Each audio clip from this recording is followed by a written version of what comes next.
On m'a demandé de pardonner l'impardonnable, mon frère a mis ma femme enceinte. Alors, j'ai disparu. Aujourd'hui, il se meurt et a besoin de mon rein.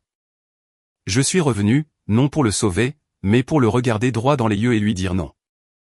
Ils m'ont dit de pardonner à mon frère d'avoir mis ma femme enceinte, alors j'ai disparu.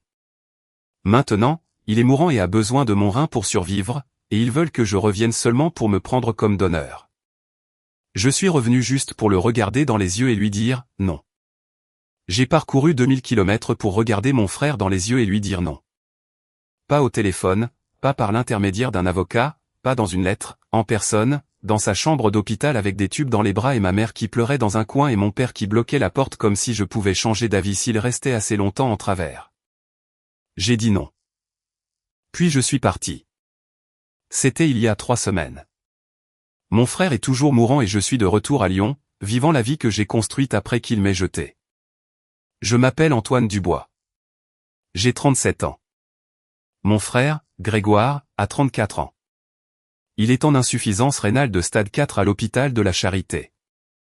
Les 2 reins s'arrêtent, dialyse 3 fois par semaine. Sans transplantation, il lui reste 8 à 14 mois. Je suis parfaitement compatible, même groupe sanguin, même marqueur tissulaire. Les médecins l'ont confirmé pour les dossiers médicaux que ma mère a soumis sans mon consentement. Elle a soumis mes dossiers médicaux d'enfant à un coordinateur de transplantation sans me demander, sans me le dire.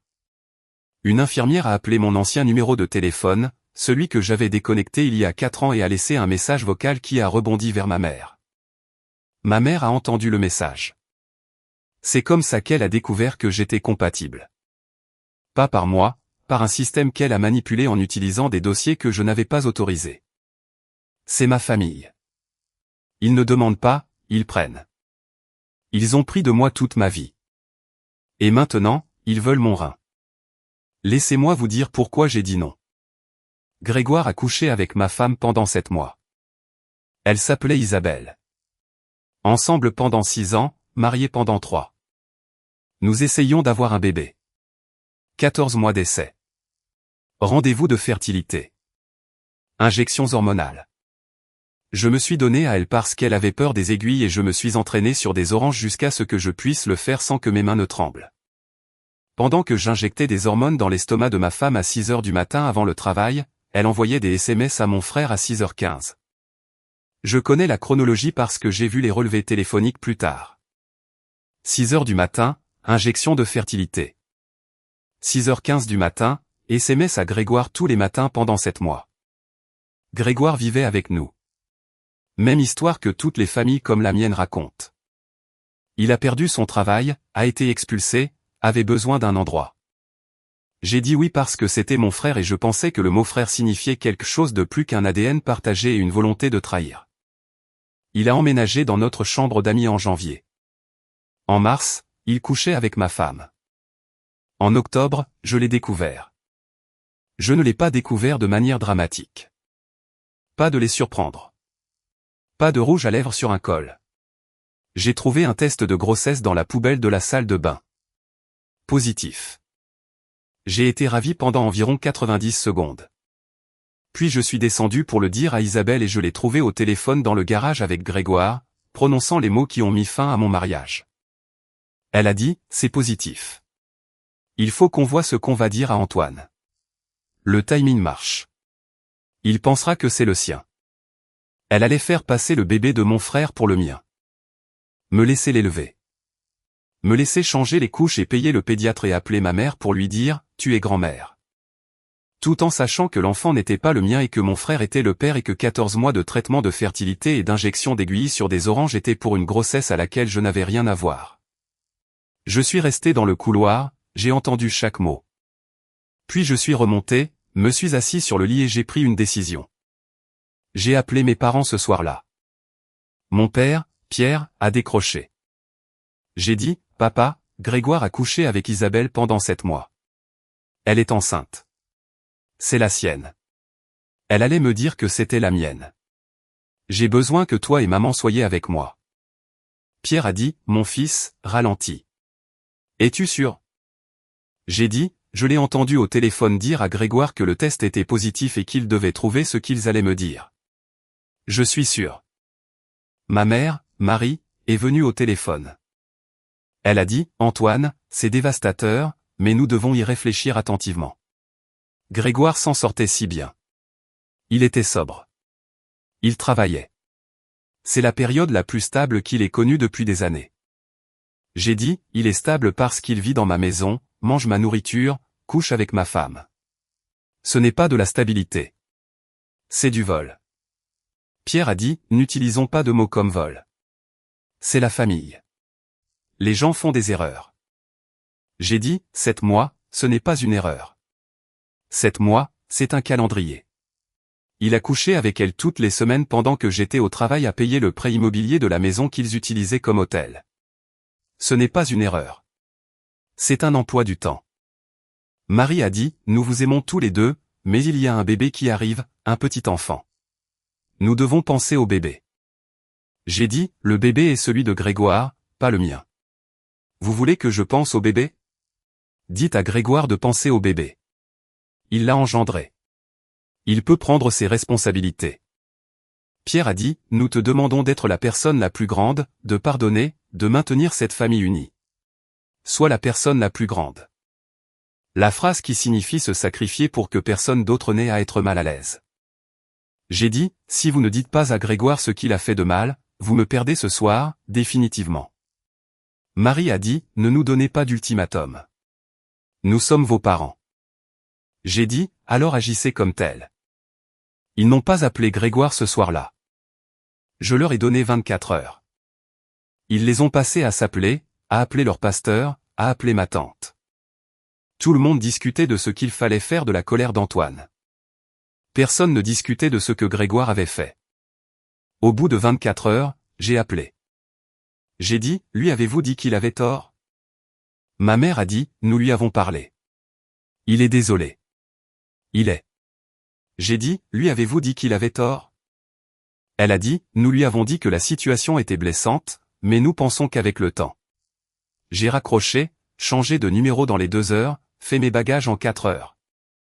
Laissé les clés de la maison sur le comptoir à côté du test de grossesse positif qu'Isabelle n'avait pas encore jeté. J'ai parcouru 2000 km jusqu'à Lyon. Arrivé 2 jours plus tard avec 1400 € d'économie, un camion et l'absence totale de quiconque m'avait choisi. Je n'ai dit à personne où j'allais. Ni mes parents, ni Grégoire, ni Isabelle, ni mes cousins, ni mes collègues. J'ai dit à une personne, mon ami de collège, Nicolas, qui vivait à Lyon et avait un canapé sur lequel je pouvais dormir. Nicolas est venu me chercher à une station-service à 23 h un mercredi. Il a dit, tu ressembles à un homme qui vient de traverser un mur. J'ai dit, j'ai traversé une famille. Le mur aurait été plus facile. Lyon, 4 ans, année 1. J'ai dormi sur le canapé de Nicolas pendant 6 semaines, j'ai trouvé un emploi dans un cabinet d'ingénierie. 74 000 €. Moins que ce que je gagnais chez moi, mais suffisant. J'ai emménagé dans un studio, 950 € par mois, j'ai commencé à reconstruire. Pendant la première année, ma famille a tout essayé. Ma mère a appelé le téléphone de Nicolas. Nicolas a dit qu'il ne voulait pas de contact. Marie a dit, c'est mon fils. Nicolas a dit, alors tu aurais dû le choisir quand il te l'a demandé. Elle a pleuré. Nicolas a raccroché. Mon père s'est rendu à mon ancien travail. A demandé à mon ancien patron où j'étais allé. Mon patron a dit que j'avais démissionné. N'a pas dit où j'allais. Je ne suis pas un service de transfert. Grégoire a envoyé 47 SMS à mon ancien numéro avant qu'il ne soit déconnecté. Je le sais parce que la compagnie de téléphone m'a envoyé le journal quand j'ai annulé la ligne. Isabelle a envoyé 3 lettres à mon ancienne adresse. Les nouveaux locataires les ont retournées. Ils ont engagé un détective privé en 6 mois. 3 800 €. Le détective a trouvé ma ville mais pas mon adresse parce que j'avais enregistré mon appartement sous le nom de Nicolas. Le détective a dit à mes parents que j'étais à Lyon. Mon père voulait venir. Ma mère l'a arrêté. Elle a dit, si nous arrivons, il obtiendra une ordonnance restrictive. Il a tenu parole. Première chose intelligente qu'elle avait dite depuis des années. Année 2, promu ingénieur principal, 92 000 €. J'ai déménagé dans un appartement avec une chambre. J'ai acheté des meubles pour la première fois de ma vie qui étaient entièrement les miens. Personne d'autre ne s'est assis sur mon canapé. Personne d'autre n'a utilisé ma cuisine. Personne d'autre n'a dormi dans mon lit. Isabelle a eu le bébé. Un garçon. Je l'ai appris par Nicolas, qui l'a appris par un ami commun. Elle et Grégoire l'ont nommé Léo. Ils vivaient ensemble maintenant dans un appartement que mes parents aidaient à payer. 1600 € par mois que Pierre et Marie couvraient parce que le nouveau travail de Grégoire dans un magasin de pièces automobiles rapportait 16 € de l'heure et qu'Isabelle ne travaillait pas. 1600 € par mois pour le frère qui avait volé ma femme et la femme qui allait me tromper en me faisant élever son bébé. Mes parents payaient cela avec joie parce qu'il y avait maintenant un petit enfant et que les petits-enfants font oublier les crimes commis pour les produire. Année 3, j'ai rencontré une femme nommée Sophie, kinésithérapeute, directe, honnête, le genre de femme qui dit exactement ce qu'elle pense et ne s'attend pas à ce que vous le décodiez. Nous avons commencé à sortir ensemble en mars. En septembre, je lui ai tout raconté. La femme, le frère, la grossesse, les parents, les 2000 kilomètres. Elle a dit, tu as parcouru 2000 kilomètres au lieu de brûler la maison. C'est soit de la discipline, soit du chagrin. J'ai dit, les deux. Elle a dit, es-tu toujours en colère? J'ai dit, j'ai été dévasté. Elle a dit, alors pourquoi ta mâchoire se crispe-t-elle chaque fois que tu prononces le nom de ton frère? Je n'ai pas répondu parce qu'elle avait raison. J'en avais fini avec ma famille. Je n'en avais pas fini avec le sentiment. Le sentiment vit dans une pièce différente de la décision. Et parfois, vous entrez dans cette pièce par accident et les meubles sont exactement là où vous les avez laissés. Année 4, les revenus ont bondi. Je suis passé à un rôle de contractuel, 140 000 € par an. J'ai acheté une maison, 3 chambres, payé 340 000 €. J'ai versé 85 000 €. Sophie a emménagé. Pas parce que je l'ai demandé, parce qu'elle a apporté une boîte d'affaires de cuisine un week-end et ne l'a jamais ramenée chez elle. Pendant la 4e année, ma famille s'effondrait. Nicolas me tenait informé, pas parce que je le demandais, parce que Nicolas croit que l'information est une protection. Grégoire et Isabelle se sont séparés. Année 3, elle l'a quitté pour quelqu'un d'autre. A emmené Léo, a demandé une pension alimentaire pour enfants, 620 € par mois sur 16 € de l'heure. Grégoire est retourné vivre chez mes parents. 31 ans, dans sa chambre d'enfant. Les finances de mes parents étaient tendues. 1600 € par mois qu'il payait pour l'appartement de Grégoire. Plus 4800 € pour son avocat quand Isabelle a demandé la garde. Plus 2200 € quand sa voiture est tombée en panne. Plus les courses, les services publics, l'assurance. 28 000 € en 3 ans pour un fils qui n'avait jamais gardé un emploi plus de 14 mois. Puis Grégoire est tombé malade. Nicolas a envoyé un SMS, ton frère est à l'hôpital. Les reins, c'est grave. J'ai dit, merci de me le dire. Nicolas a dit, tu vas appeler? J'ai dit, non, c'était il y a 5 mois. Les reins de Grégoire étaient défaillants. Stade 3. Puis stade 4, la dialyse a commencé il y a 4 mois. 3 fois par semaine, 4 heures chaque séance. Le médecin a dit que sans transplantation, il aurait besoin de dialyse à vie ou il mourrait. Ma mère a trouvé mon numéro de téléphone. Je ne sais pas comment. Peut-être le détective privé encore une fois. Peut-être que Nicolas a glissé. Nicolas jure que non. Peu importe. Elle a appelé. Elle a dit, Antoine, Grégoire est mourant. Ses reins lâchent. Il a besoin d'une transplantation. La liste des donneurs est de 3 à 5 ans. Il n'a pas 3 à 5 ans. J'ai dit, je sais. Elle a dit, tu sais. J'ai dit, Nicolas me l'a dit il y a 5 mois. Je le savais. Elle a dit, tu le savais depuis 5 mois et tu n'as pas appelé. J'ai dit, pourquoi aurais-je appelé? Il a couché avec ma femme pendant 7 mois. Tu m'as dit de lui pardonner. Je suis parti. C'était il y a 4 ans. Ses reins qui lâchent ne changent rien à tout cela. Elle a dit, il pourrait mourir. J'ai dit, les gens meurent, maman, ce n'est pas une information nouvelle. Ce qui est nouveau, c'est que tu m'appelles pour la première fois en 4 ans. Et les premiers mots qui sortent de ta bouche ne sont pas, je suis désolé. C'est, Grégoire a besoin de quelque chose. Elle est restée silencieuse. Puis elle a dit la chose qui a confirmé tout ce que j'avais toujours su sur ma place dans cette famille. Elle a dit, le coordinateur de transplantation a examiné les dossiers médicaux de la famille. Tu es compatible. Une compatibilité parfaite. Même groupe sanguin, même marqueur tissulaire, le meilleur donneur possible pour Grégoire. J'ai dit, comment ont-ils mes dossiers médicaux? Elle a dit, j'ai soumis tes dossiers d'enfants du dossier familial, les dossiers pédiatriques du docteur Martin. J'ai dit, tu as soumis mes dossiers médicaux à un programme de transplantation sans ma connaissance ni mon consentement. Elle a dit, j'essayais d'aider ton frère. J'ai dit, tu essayais de m'utiliser comme un catalogue de pièces détachées. Tu ne m'as pas appelé parce que Grégoire est mourant. Tu m'as appelé parce que tu as découvert que j'étais compatible. Si je n'avais pas été compatible, ce téléphone n'aurait jamais sonné. Elle a commencé à pleurer. J'ai dit, m'aurais-tu appelé si je n'avais pas été compatible?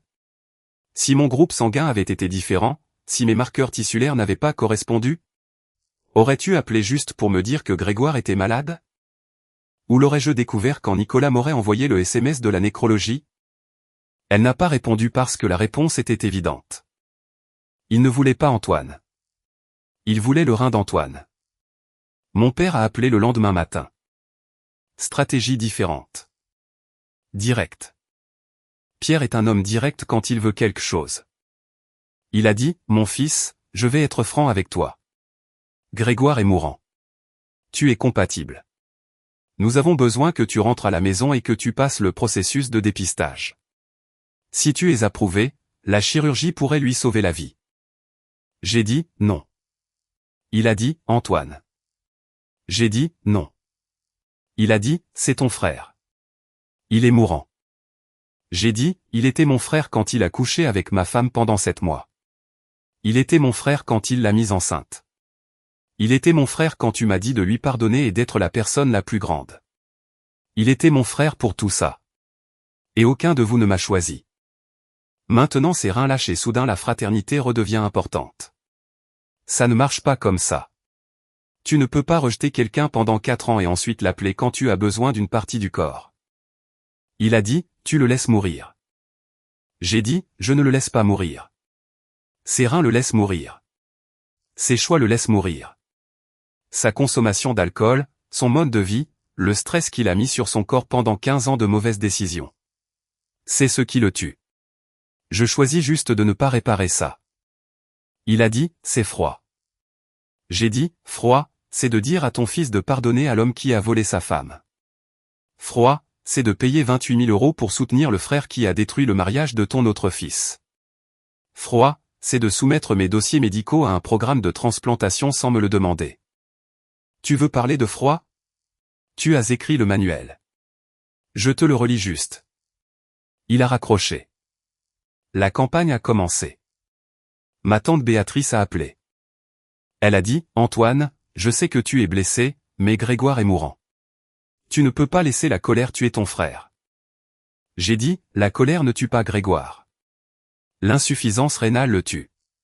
Je n'ai pas causé son insuffisance rénale. Je n'ai pas causé sa consommation d'alcool. Je n'ai pas causé 15 ans de négligence de sa santé. Je ne suis pas responsable de réparer un corps que je n'ai pas brisé. Elle a dit, mais tu peux le réparer. Tu es compatible. J'ai dit, pouvoir faire quelque chose et être obligé de faire quelque chose sont des choses différentes. Je peux aussi donner 100 000 € à un étranger dans la rue, ça ne veut pas dire que je le lui dois. Mon cousin Marc a appelé. Il a dit, frère, ta famille supplie. Grégoire a l'air mal. Vraiment mal. Peau jaune. A perdu 15 kg. Il est sous dialyse 3 fois par semaine. Tu devrais au moins lui rendre visite. J'ai dit, pourquoi?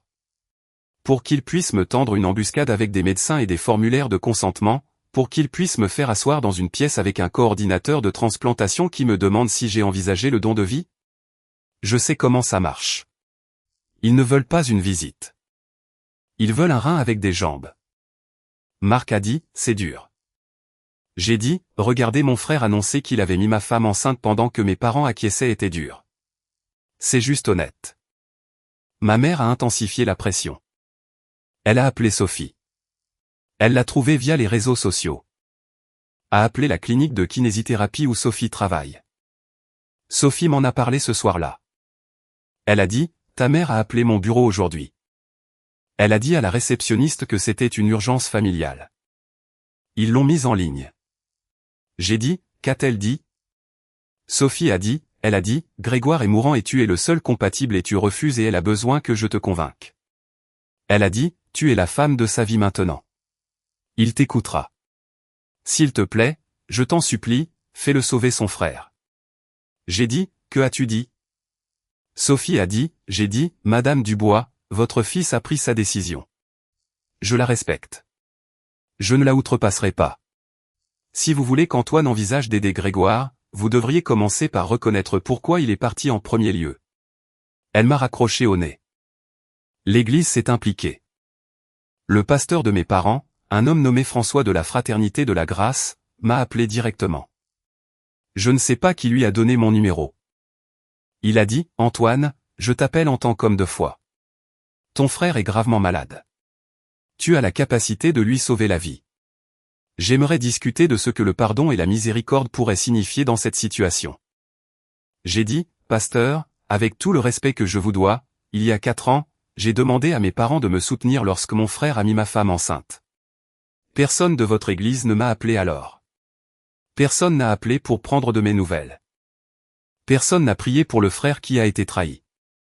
Maintenant, le frère qui a trahi a besoin d'un organe et soudain l'église a mon numéro. Cela me dit tout ce que je dois savoir sur l'endroit où la miséricorde vit dans votre congrégation. Il a dit, je comprends votre frustration, mais une vie est en jeu. J'ai dit, ma vie était en jeu il y a 4 ans. Mon mariage, ma santé mentale, ma foi en ma famille, tout était en jeu, et personne n'est intervenu.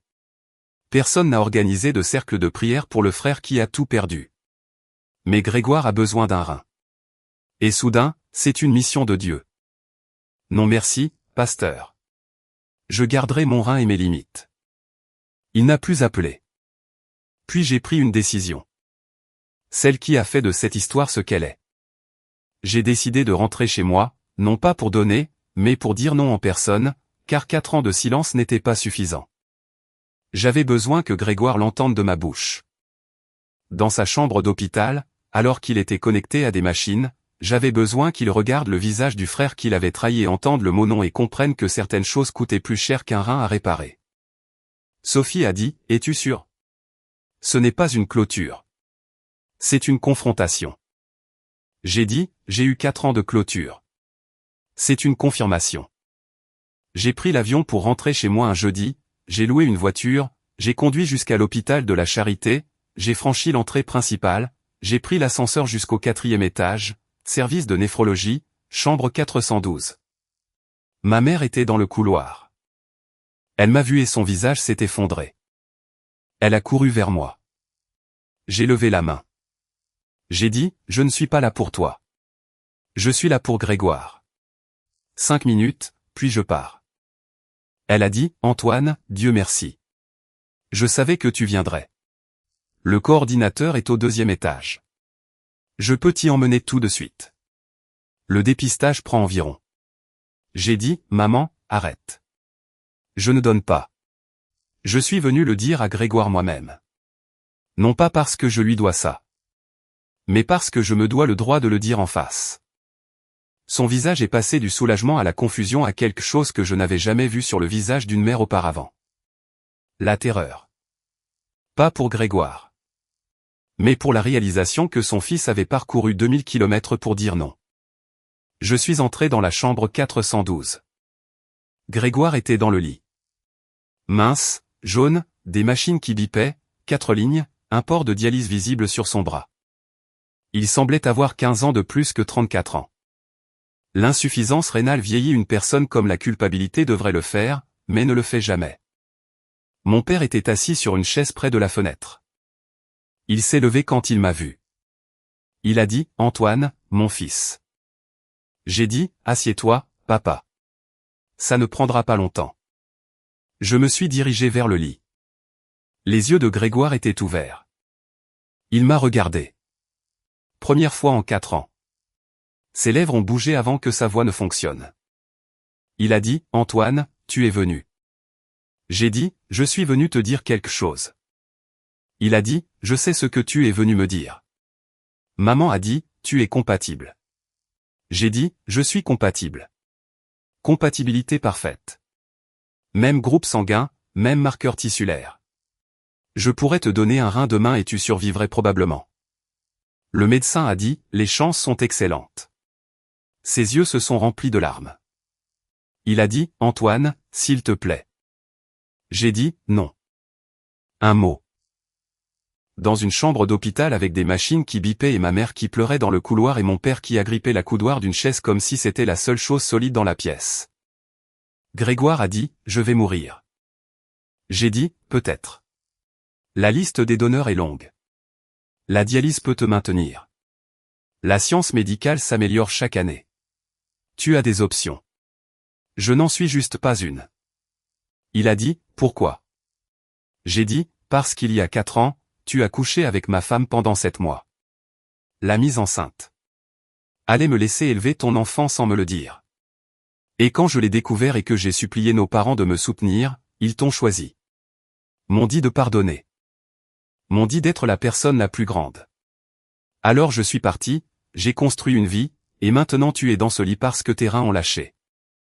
Et la première chose que cette famille a faite a été de fouiller dans mes dossiers médicaux d'enfants sans ma permission pour voir s'ils pouvaient m'utiliser une fois de plus. Pas appeler pour s'excuser.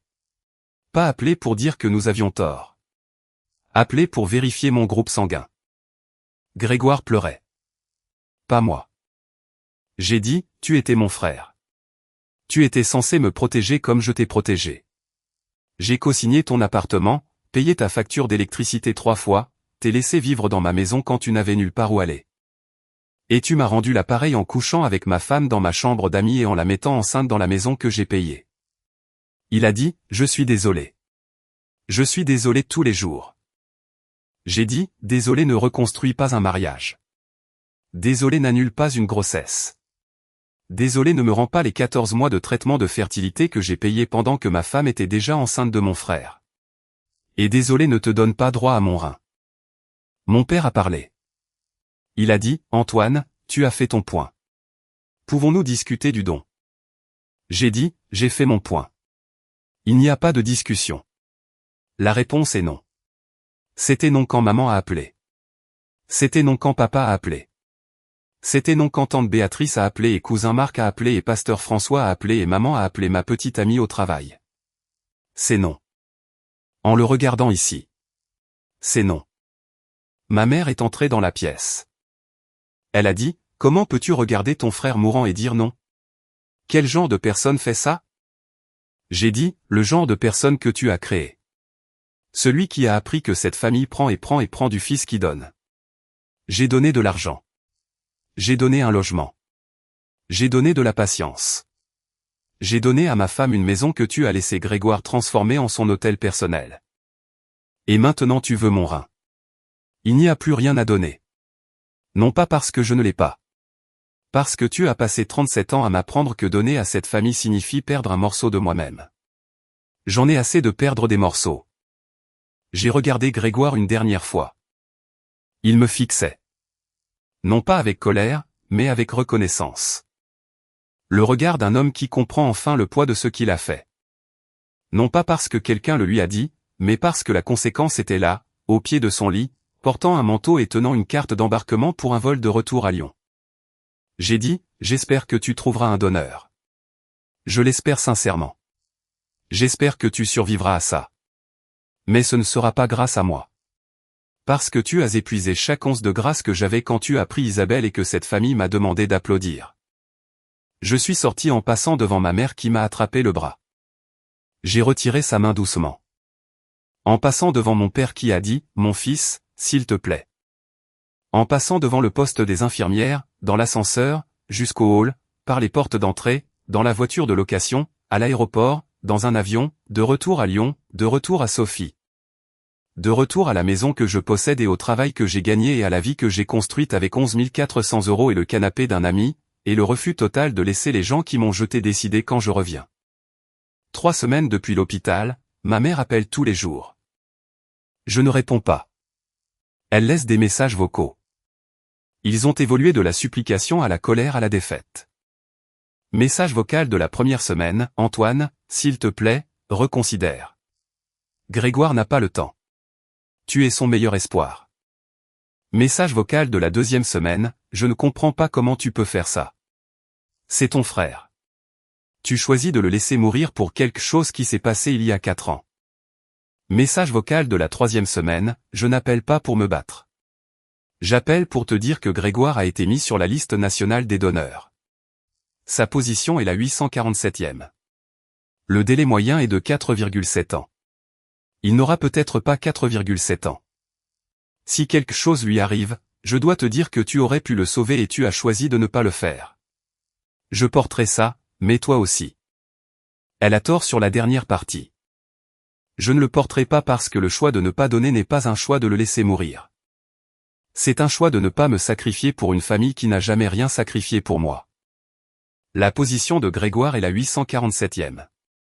Le délai moyen est de 4,7 ans. Ses médecins disent qu'il lui reste 8 à 14 mois sans transplantation. Ces chiffres sont son problème. Comme mon mariage détruit était mon problème il y a 4 ans quand personne n'a parcouru 2000 km pour m'aider. Mon père a envoyé un seul SMS, le premier et le seul SMS depuis la visite à l'hôpital. Il a dit, j'ai passé 4 ans à réfléchir à ce que nous avons fait. Nous avions tort. À propos du pardon, à propos du choix de Grégoire, à propos de tout. Je le sais maintenant, mais ton frère est mourant, et avoir raison ne te tiendra pas chaud à 3 heures du matin quand tu réaliseras que tu aurais pu le sauver. J'ai répondu, avoir tort ne t'a pas tenu chaud à 3 heures du matin quand je dormais sur le canapé d'un ami à 2000 km de là parce que tu m'as dit de pardonner à l'homme qui avait mis ma femme enceinte. Tu as eu 4 ans pour appeler et dire que tu avais tort. Tu as appelé quand tu avais besoin de mon rein. Ce n'est pas une excuse. C'est un bon de commande. Il n'a pas répondu. Hier soir, Sophie et moi avons dîné à la maison. Elle a fait du saumon.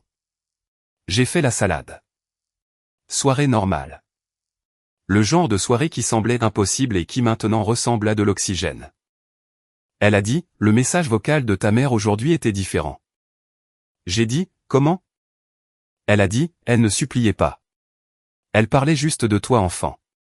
Comment tu construisais des choses avec des Legos et les démontais et les reconstruisais. Comment tu ne pleurais jamais quand quelque chose cassait, tu reconstruis juste. J'ai dit, ça ressemble à un piège. Elle a dit que ça ressemblait à une mère qui comprend enfin que le fils qu'elle a perdu est celui qui construit et le fils qu'elle a gardé est celui qui casse. J'ai regardé Sophie dans la cuisine, dans la maison, la table où 2 personnes dînent sans secret. J'ai dit, je ne suis pas le méchant dans cette histoire. Elle a dit, je sais, mais tu es le seul assez fort pour en être blâmé. Elle a raison. Le fort, celui à qui on demande de se sacrifier parce qu'il peut se permettre de perdre. Je ne peux plus me permettre de perdre. Pas un rein, pas ma part, pas la vie que j'ai construite avec 11 400 € et un homme nommé Nicolas qui a répondu au téléphone à 23 h un mercredi. Mon frère est 847e sur une liste. Mes parents sont dans une maison qu'ils peuvent à peine se permettre. Isabelle élève un bébé qui n'est pas le mien avec un homme qui n'est pas Grégoire. Et je suis à Lyon avec Sophie, avec ma maison, avec un rein qui reste exactement là où il est. Non pas parce que je suis cruel. Je leur ai tout donné. Ils ont choisi Grégoire. Maintenant, Grégoire a besoin de la seule chose que je peux lui fournir. Et pour la première fois en 37 ans, j'ai dit non. C'est le mot le plus fort que j'ai jamais prononcé. Et je ne le reprendrai jamais.